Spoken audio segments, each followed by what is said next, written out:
Amis téléspectateurs de la RTGA, bienvenue à ce nouveau numéro de votre émission Duel. Comme vous le savez, cette émission vous permet de comprendre avec profondeur ce qui se passe dans notre pays, les sujets d'actualité, mais aussi les sujets de la vie nationale. Pour aujourd'hui, nous allons analyser un sujet aussi très important autour de ces processus des Doha, comme vous le savez. Après Washington, les délégués de la RDC et de l'AFCM 23 ont signé une déclaration des principes. Nous allons analyser avec les acteurs ici présents. Et c'est pour la toute première fois que nous recevons M. Alex Ouello, acteur de la société civile. Droits humains. Bonjour, Bonjour, messieurs les journalistes. bienvenue. Merci beaucoup La pour présentation l'invitation. vous va. Je suis le président national du cadre de concertation de droits humains en RDC. Le président national du cadre de concertation des droits humains RDC.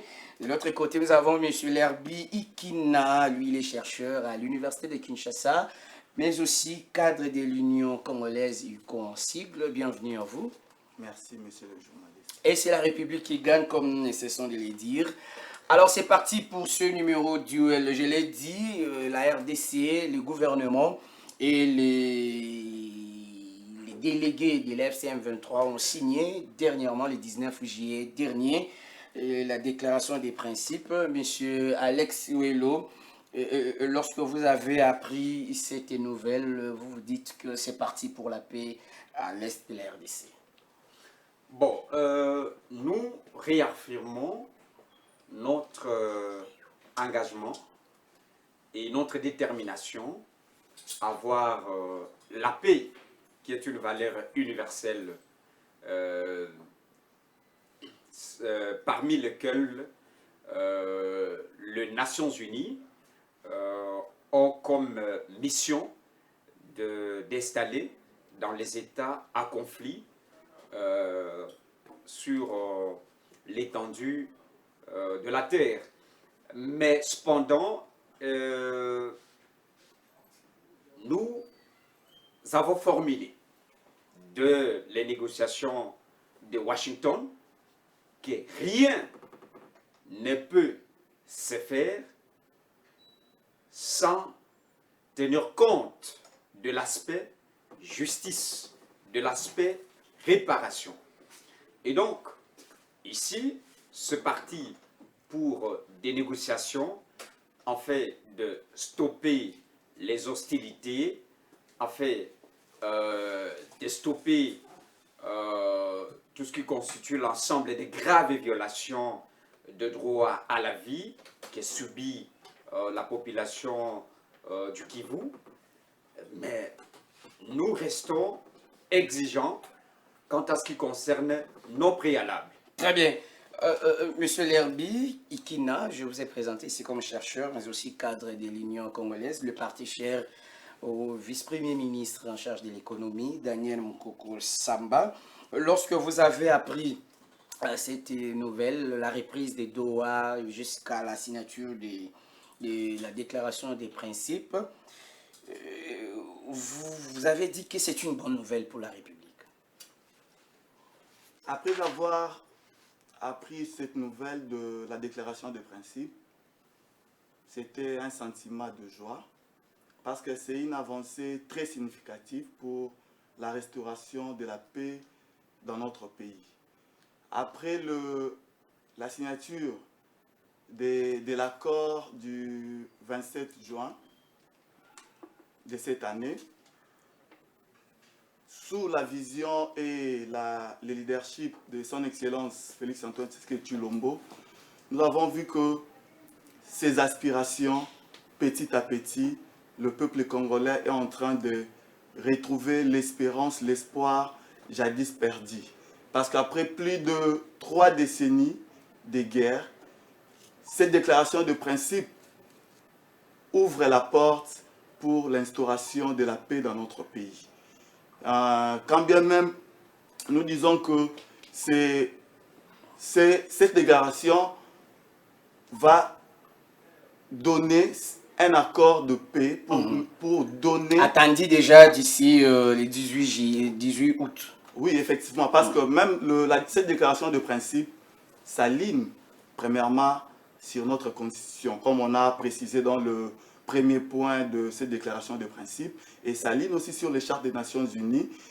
Comme a dit mon co-débatteur, cette déclaration de principe nous amène à rétablir effectivement la paix et à garantir notre souveraineté nationale. Alors, vous gardez toujours le micro. On dit que les deux parties vont s'attaquer aux causes profondes du conflit, alors que nous savons que les conflits datent de plus de 30 ans, vous l'avez souligné.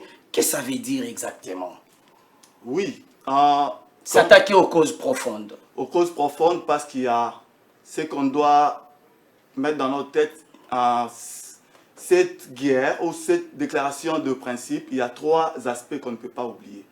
Il y a trois enjeux: enjeux sécuritaires, il y a enjeux politiques, aussi bien enjeux humanitaires. Raison pour laquelle, dans l'élaboration de cet accord de paix, on doit vraiment toucher les causes profondes parce qu'il y a des vies humaines.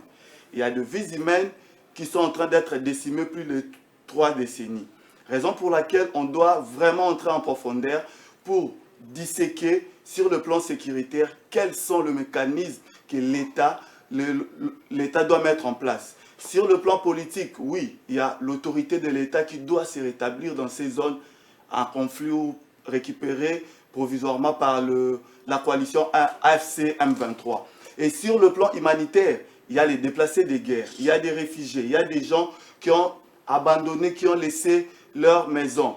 On doit entrer en profondeur pour creuser tous ces conflits-là internes pour essayer de trouver une solution qui sera durable pour garantir la paix à tous les Congolais. Très bien. Alors, Président Alex, Oui. est-ce qu'il y a une grande différence entre Doha et Washington? Il y a une grande différence? Bon, la différence n'est pas de taille, parce que Doha, en fait, c'est la suite de Washington.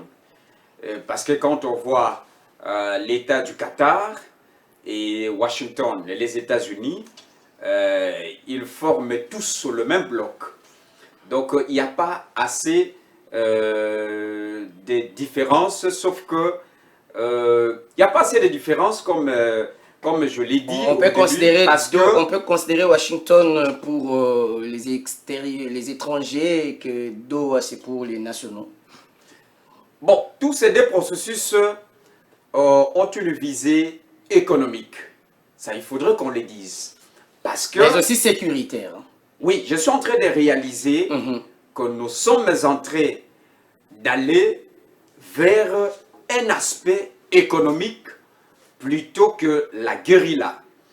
Alors, nous, justement, en tant que garants de droits humains en RDC, nous disons que tout accord de paix, que ce soit Washington ou Doha, qui pourra engager le destin des populations victimes des atrocités, de graves violations de droits humains, doit nous rassurer qu'il n'y aura pas d'échec blanc pour les auteurs de graves violations. On y arrivera. On y arrive. Ça, c'est de 1. De 2, nous disons que tout accord de paix qui pourra être imaginé pour la population, sans cette population et contre cette population. Et donc, l'aspect justice et réparation doit être mis en considération, et l'aspect aussi de retour justement des milliers de Congolais qui se sont déplacés de leur région. Ça d'ailleurs c'est pris en compte, hein? C'est pris en compte dans la déclaration. Si c'est pris en compte, félicitations. Très bien. Alors, monsieur Lurby, voilà. Est-ce vous êtes d'avis que les deux processus, Doha et Washington, sont purement économiques? Sinon, on met de côté l'aspect sécuritaire, c'est inutile. Si je dois... C'est vraiment économique? Non, ce n'est pas forcément économique parce qu'il y a les vies humaines qui sont en train d'être décimées plus de 3 décennies. C'est l'aspect, comme j'ai soulevé tantôt, il y a l'enjeu sécuritaire qu'on ne doit pas mettre en jeu. nous sommes à Kinshasa, mais il y a nos frères à l'est où il y a des détonations de bombes, il y a des crépitements des balles et consorts. Donc c'est un aspect sécuritaire. Que ce soit l'accord de Washington ou la déclaration de principe de Doha, le premier enjeu, c'est l'enjeu sécuritaire. Parce que quand il n'y a pas la paix, quand même on peut avoir 2 millions, on ne saura pas bouffer ou utiliser l'argent. L'aspect économique vient un peu. Parce que quand il y a l'insécurité, comme on a les sous-sols... Quel est l'aspect qui prime dans les deux? Au niveau de ces deux processus au niveau de ces deux processus, ce qui prime, c'est la paix dans notre pays. Que la population congolaise puisse retrouver la paix qu'il a perdue jadis. Alors Alex Ouello, oui, je reviens à vous. Puisque vous avez estimé que les deux processus sont tellement économiques, donc l'aspect qui vaut maintenant, c'est le processus de Kinshasa, tant entendu par les nationaux, par les Congolais. Absolument. Je salue ici le processus de Kinshasa, piloté par la CENCO et les CIC, qui sont les deux grandes forces de base de notre nation, pour identifier, qui a déjà identifié les acteurs majeurs à la crise sécuritaire et humanitaire que traverse le pays, et aller aux causes profondes qui ont fait que nous puissions enregistrer plus de 6000 morts lors de la chute de la ville touristique de Goma, que nous avons condamné fermement, et nous continuerons à les condamner, comme encore ce matin j'ai appris qu'il y a plus de 6 Congolais qui ont été décapités par les terroristes de M23 et alliés dans le territoire de Rutshuru. Nous continuerons à condamner, et personne ne peut dire qu'il est sans blâme, et personne ne peut dire qu'il recevra un chèque à blanc après avoir commis des graves violations de droits humains. Alors, le processus de Kinshasa, parce que c'est de lui qu'il s'agit, c'est un processus qui semble jusque-là avoir l'adhésion massive de beaucoup de forces politiques et sociales du pays, mais je crois qu'il y a de préalables. Et ici, je crois, le dernier mot revient à son Excellence, Monsieur le Président de la République, qui doit, bien sûr, donner le go par une ordonnance pour que ces assises s'étiennent, parce que la paix, vraiment, paraît urgente aujourd'hui au milieu de populations. Très bien, la paix paraît urgente, Monsieur Lerbi. Doha, ce sont les vrais acteurs d'occupation de cette partie de la RDC. Washington, c'était le Rwanda. Le processus de Kinshasa, face à cette situation d'insécurité, vaut encore son pesant d'or. Le processus de Kinshasa, personnellement, pour le moment, je trouve qu'on doit d'abord chercher à trouver la paix à l'est du Congo. Le processus de Kinshasa vise également la paix à l'est du Congo. Oui, mais et dans les grands lacs. Sur quelle base juridique pour le moment on doit enclencher ce processus de Kinshasa?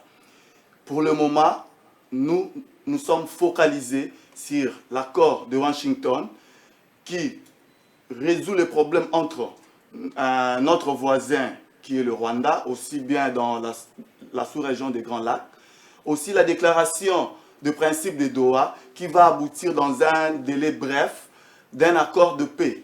Parce que, comme on dit, on ne fait pas la fête lorsque ça brille chez son frère, chez le voisin. Donc, au moment où nos frères et sœurs à la partie orientale sont entre la vie et la mort, on ne peut pas continuer, parce que depuis...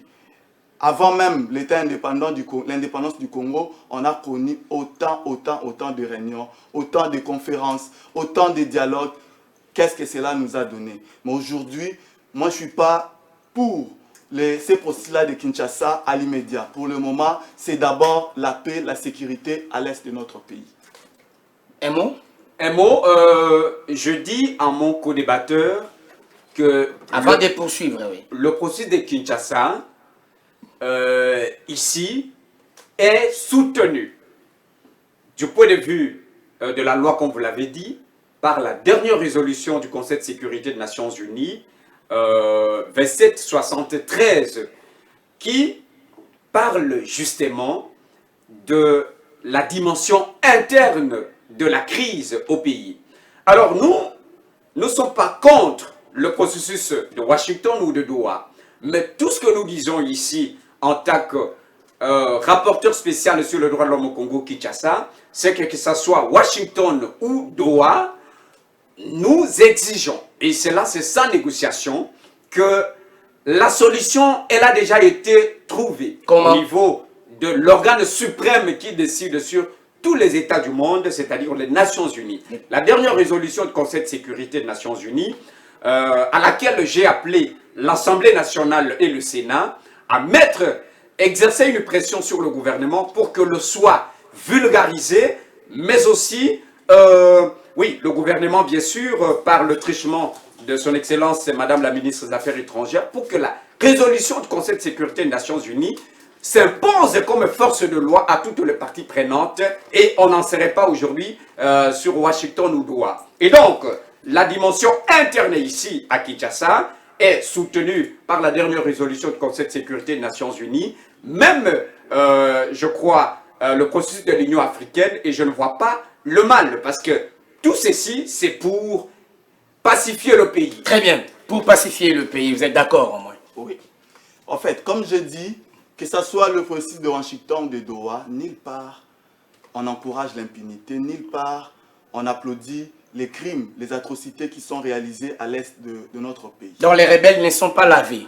Pas du tout, parce que, comme on dit, pardonner, c'est pas oublier. Il y a des crimes, il y a des atrocités, comme la déclaration de principe prévoit l'amnistie pour certains cas, ce n'est pas tous les cas, parce que ça sera bien étudié. Comme nous sommes dans un état de droit, chaque problème, les problèmes seront traités de manière spécifique pour voir quelle est l'infraction ou quel est le bavure qu'on a fait, qu'on peut être amnistié ou pas. Donc le pardonner, ce n'est pas oublier, parce qu'il y a ce qu'on appelle, comme a dit mon co-débatteur, la réparation. Il y a des victimes à l'Est, il y a des gens qui ont perdu de maisons, qui ont perdu de vies humaines. Il y a ce qu'on a, la justice veut qu'il y ait une réparation à la Soudan. Que ce soit l'accord de Washington ou la déclaration de Doha, tout soutient, quand on dit l'aspect sécuritaire, politique et humanitaire, parce qu'on veut, l'aspect humanitaire veut qu'on répare tout ce qui a été bafoué, tout ce qui a été perdu par nos compatriotes de l'Est, raison pour laquelle ce processus va travailler, demande à ce qu'on travaille avec HR pour suivre tous nos compatriotes qui ont quitté les territoires et les ramener au niveau du pays. Voilà, raison pour laquelle j'ai dit on doit soutenir ce processus de Washington, y compris cette déclaration de Doha qui va nous amener à un accord de paix pour que les hostilités cessent à jamais. Alors, Président Alex, sentez-vous à l'aise, les rebelles ne sont pas lavés? Bon, du moins. L'inquiétude ici, c'est que nous n'avons pas jusque-là obtenu des garanties que ce soit les États-Unis d'Amérique, qui sont la première puissance économique et mondiale, ne puissent nous rassurer l'aspect de la fermeté sur la répétition des crises ou de graves violations ou des atrocités dans l'Est de la RDC. Et donc, les rebelles ici, comme vous souhaitez qu'on les appelle, nous restons prudents et vigilants en tant que représentants de la population, que le chèque blanc ne soit pas accordé. Qu'on ne voie pas celui qui a tué, qui a égorgé des Congolais, comme on a vu dans la ville de Bukavu.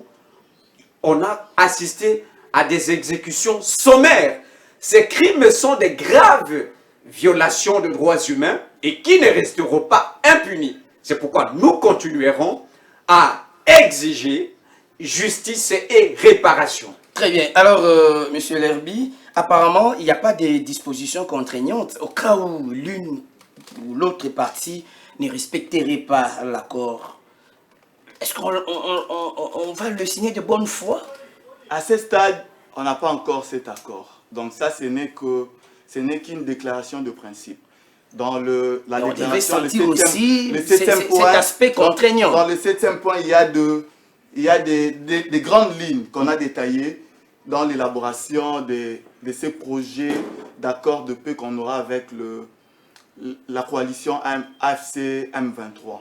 En fait, je voulais souligner une chose. Le Qatar, c'est un lieu symbolique dans la géopolitique de l'Afrique. Il y a plusieurs pays africains qui ont connu des problèmes de crise et le Qatar a essayé par sa médiation de jouer la partition. Mais toutefois, notre État, l'autorité, son Excellence, chef de l'État, Félix Antoine Tshisekedi Tshilombo, est vigilant pour ne pas céder à toutes les manœuvres ou toutes les caprices désastreuses des rebelles. Donc, raison pour laquelle il y a dans cette déclaration les grandes lignes de ce que sera cet accord de paix doit être scrupuleusement respecté entre les deux parties.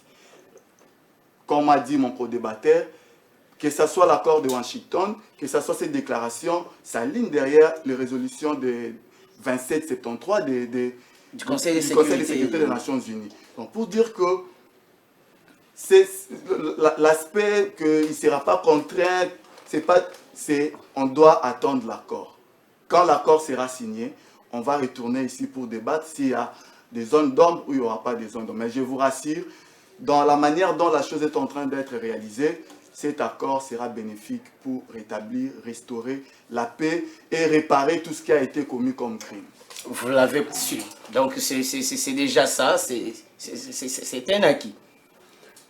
Bon, parce que par rapport à vos inquiétudes, dans toutes les négociations politiques au monde, il existe une part de l'hypocrisie internationale. Vous la voyez dans ce processus? Vous la voyez dans ce processus? À la prudence et à la vigilance.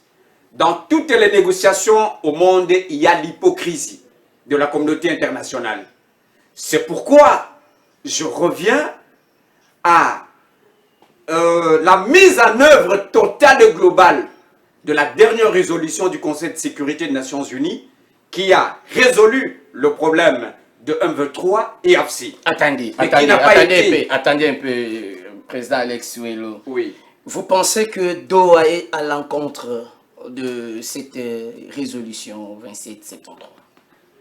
Je n'ai pas dit, vous me faites dire ce que je n'ai pas dit, que ce soit Washington ou Doha. Nous avons dit, si ce sont des négociations pour pacifier la RDC, pour la paix et pour le retour de mes compatriotes qui vivent dans le pays étranger et pour l'ouverture de l'aéroport de Goma et de Kadoutou, mais aussi nous avons exigé la construction des corridors humanitaires pour les personnes victimes de ces atrocités. Et donc nous ne sommes pas contre ici, mais nous avons posé des préalables et nous estimons que ces préalables doivent être respectés. C'est ainsi que nous disons, que ce soit Washington ou Doha, nous exigeons le respect de la résolution du Conseil de sécurité des Nations Unies, nous exigeons le respect aussi de la Charte des Nations Unies qui consacre le principe de violabilité de la souveraineté de l'État congolais. Très bien. Alors, Monsieur Lerby, vous êtes chercheur. Vous pouvez déjà, si en termes de conseils par rapport aux délégués de la République démocratique du Congo, quels sont les aspects qu'ils ne doivent pas oublier lors de l'accord? On va terminer par là. Pour nos délégués, ce qui est important, c'est afin de mettre à l'aise tous les Congolais. Afin de mettre, comme m'a dit son Excellence Président de la République, la souveraineté de la RDC ne sera jamais bradée. Pour nos délégués, la RDC ou rien. Ils ont la responsabilité de restaurer la paix de garantir notre souveraineté sur l'étendue nationale de la RDC. Aucune partie, aucune portion de la RDC doit être cédée, doit être gérée par les autres. Raison pour laquelle même dans cette déclaration, il y a le rétablissement de l'autorité de l'État. L'administration, que ce soit à Bukavu ou à Goma, doit retourner entre les personnes, entre les autorités établies à partir du capital par son Excellence Président de la République Félix-Antoine Tshisekedi Tshilombo. Très bien, alors, même question, en termes de conseils, c'est que les aspects qu'on ne doit pas oublier lorsqu'il faut paraffer l'accord. N'oubliez pas surtout l'hypocrisie de la diplomatie internationale qui existe dans toutes les négociations au monde. N'oubliez pas aussi l'aspect que le Congo n'est pas à vendre. N'oubliez pas aussi que le 2 344 000 km² de la superficie de la RDC, depuis son accession à la souveraineté internationale et nationale depuis le 30 juin 1960, sont là des acquis que les générations qui vont venir, nos enfants, bénéficieront. Et donc, ici, il ne faut pas aller avec les sentiments humains, le sentiment de partis politiques ou des autorités morales. Allez-y, négocier pour seulement le compte de Congolaises et Congolais, de la population. Et cette population, victime des atrocités, vous jugera. Très bien, merci beaucoup. Mesdames, Messieurs, c'en est fini pour le numéro des duels d'aujourd'hui. Le débat était républicain, nous l'avions annoncé au début. C'est la République qui gagne, c'est la RDC qui gagne. Nous avons reçu pour vous, dans ce numéro, M. Alex Iwelo, acteur de la société civile. Droits humains. Et surtout dans la thématique droits de l'homme. M. Lerbi Kina, chercheur à l'Université de Kinshasa, mais aussi cadre à l'UCO, Union congolaise. C'est avec eux que nous avons eu le temps de partager sur ces thématiques très intéressantes. Merci à Lievin Katumba, merci à Djibril Panzou, merci à Pedi Pereira. Vous êtes tellement nombreux, vous qui avez assuré la réalisation de cette émission. Merci à vous, Jérémy, Wele, merci à Fiestambou, merci à tout le monde. On se retrouve très prochainement, gardez ce rendez-vous et la semaine prochaine avec plaisir. Au revoir. Au revoir.